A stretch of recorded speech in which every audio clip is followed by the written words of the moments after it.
Halo semuanya, selamat datang di sesi eksplorasi kita. Kali ini kita bakal langsung terjun ke sebuah topik yang jujur aja relevan banget buat kita semua, yaitu gimana sih caranya ngubah pola pikir kita soal uang.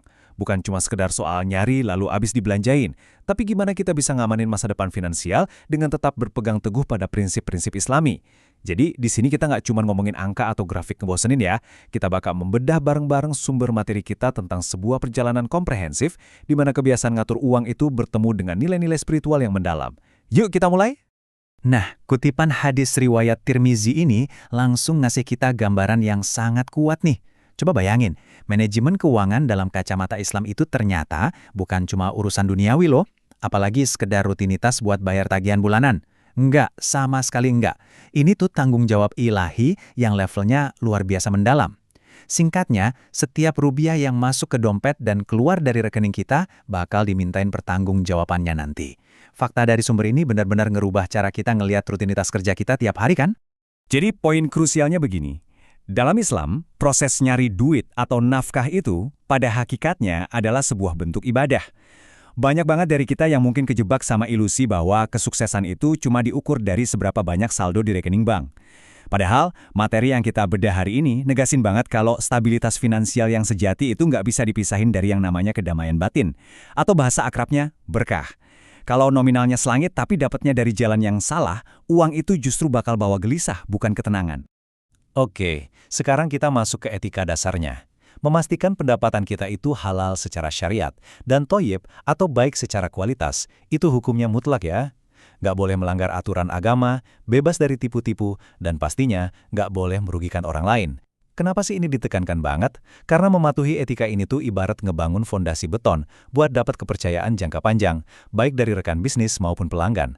Dan ujung-ujungnya, fondasi inilah yang ngasih kita ketenangan pikiran pas lagi kerja. Terus gimana sama area abu-abu? Nah, di luar yang jelas halal dan haramnya, ada yang namanya syubhat. Artinya, hal-hal yang statusnya masih meragukan. Sumber kita menyoroti contoh nyata yang sering kita temuin sekarang, kayak sistem kerja yang gak transparan, atau tawaran investasi bodong yang keuntungannya di luar nalar sehat. Menjauhi segala bentuk syubhat ini adalah langkah preventif yang super penting. Mendingan pilih pendapatan yang udah pasti-pasti aja di jalurnya, biar integritas spiritual dan pikiran kita tetap aman terkendali. Sekarang, mari kita tarik ke realitas rutinitas sehari-hari. Punya mindset yang produktif itu kunci loh. Ngatur pemasukan itu bukan cuma soal duduk manis nungguin tanggal gajian. Pola pikir produktif artinya kita nggak gampang puas. Kita proaktif nyari ilmu baru, terbuka sama inovasi, dan berani nyoba peluang positif. Tapi ada catatan penting nih dari sumber yang kita bahas. Kita tetap harus menjaga keseimbangan hidup. Jangan sampai ambisi kita berubah jadi bumerang yang malah bikin kita stres berat atau merusak diri sendiri. Coba kita bandingin dua pendekatan finansial ini. Kalau Anda cuma ngandelin satu sumber pendapatan utama aja, misalnya murni dari gaji bulanan kantor, Anda itu ibarat berdiri di atas satu kaki, risiko jatuhnya tinggi banget. Kalau terjadi apa-apa sama kerjaan itu, stabilitas ekonomi Anda bisa langsung goyah. Sebaliknya, ngebangun pendapatan yang beragam ngasih kita jaring pengaman yang luar biasa kuat. Ini bukan cuma soal pengen cepat kaya ya, tapi ini soal nyiptain stabilitas jangka panjang yang terbukti bakal nurunin kecemasan finansial Anda. Dan bentuk keragaman pendapatan ini macam-macam banget praktiknya di lapangan. Bisa dari kerjaan freelance pas weekend, mulai nyisihin dana buat investasi, atau buka kerjaan sampingan dari hobi Anda. Logikanya gini, makin banyak keran air yang ngalir ke bak penampungan Anda nggak bakal panik berlebihan kalau satu keran tiba-tiba macet kan? Ini benar-benar strategi cerdas untuk memberikan rasa aman dan secara efektif ngurangin ancaman krisis keuangan personal. Terus, gimana strategi praktis buat nambah keran air tadi? Apa kita harus kerja rodi 24 jam sehari? Oh, tentu tidak. Sumber kita nekenin banget buat lebih fokus ke kualitas dan keberlanjutan. Daripada sekedar ngambil kerjaan sana-sini sampai Anda kelelahan, mending tingkatkan keterampilan spesifik Anda, jeli melihat peluang baru, atau mulai aja dulu merintis usaha kecil-kecilan. Orang dengan keahlian yang terus di-upgrade itu ibarat magnet. Nilai jual dan peluang mereka di pasar pasti bakal jauh lebih besar. Nah, ini bagian yang sering bikin orang hilaf. Gimana kalau dapat rezeki nomplok, bonus tahunan, atau uang kaget? Seringnya kan kita langsung mikir, wah uang gratis nih, langsung check out keranjang belanja online nah. Tahan dulu, jangan impulsif. Sumber kita menyarankan langkah-langkah yang jauh lebih terstruktur nih. Pertama, alokasiin dulu buat tabungan. Kedua, sisihkan buat instrumen investasi Anda.